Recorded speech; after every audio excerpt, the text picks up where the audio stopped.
শ্রোতা, একটি মর্মান্তিক ঘটনা ঘটে গেছে। ভিডিওটা আপনারা মনোযোগ সহকারে দেখবেন। আপনার ঘরে যদি ছোট্ট বাচ্চা কাচ্চা থাকে, আপনাদের অবশ্যই এই ভিডিওটা দেখতে হবে। আপনারা ঘরের ভিতরে কারেন্টের সুইচ আছে না, সেই সুইচে কিন্তু অনেক সময় বাচ্চাদেরকে বলেন, বাবু ফ্যানটা ছেড়ে দাও, মোবাইল ফোনের চার্জারটা লাগিয়ে দাও।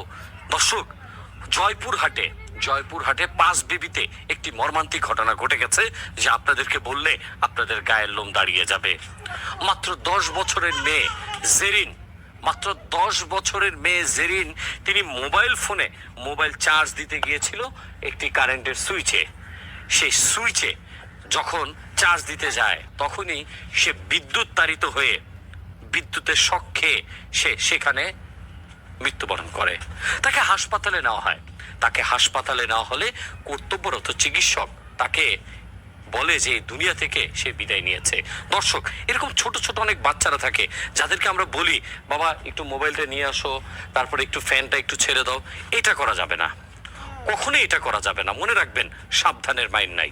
আর কখনোই বিপদ কখনো আপনাকে অগ্রিম বলে আসবে না, আমি কিন্তু এসে পড়ছি, আপনারা সাবধান হন। বিপদ কখনো এটা বলে না। এই যে এরকম দেখবেন ঘরের, এই যে দেখেন, আমি আপনাদেরকে একটা জিনিস দেখাই, এই যে একটা কারেন্টের সুইচ, বৃষ্টি আসলে যে কোনো মুহূর্তেই এটা বিদ্যুৎ তাড়িত হয়ে টিনে কিন্তু কারেন্ট লেগে যে কোনো সময় একটি দুর্ঘটনা ঘটতে পারে। এখানে বয়স্ক মানুষ, ছোট বাচ্চারা যে কোনো সময় আসতে পারে। এমনই একটি নেক্কারজনক ঘটনা ঘটে গেছে জয়পুরহাটের 5 বিবিতে। জেরিনের বাবা পেশায় একজন কৃষক। জেরিন 4th শ্রেণীতে পড়ে, বয়স মাত্র 10 বছর। 10 বছরের মেয়ে যদি জানতো যে এই মোবাইল ফোন চার্জ দিতে গিয়ে তার জীবনটা একেবারে চলে যাবে, তাহলে এই কাজটা জেরিন কখনোই করতো না। একটু সতর্ক থাকতে হবে।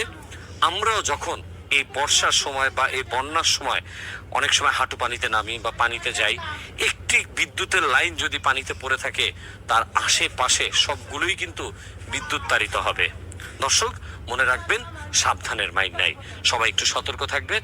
আর এই ভিডিওটা ফ্ল্যাট বাড়িতে বা ঢাকা শহরে, গ্রামগঞ্জে যারা আছেন, প্রত্যেকটা মা বাবা একটু শেয়ার করে দিবেন, যেন সবাই সতর্ক থাকে, আর যেন একটি প্রাণও না ঝরে।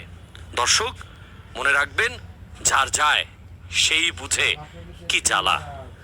আমরা জেরিনের পরিবারের জন্য দোয়া করি, তাদের যেন আল্লাহ তাআলা এই শোক সইবার তৌফিক দান করে। আমিন।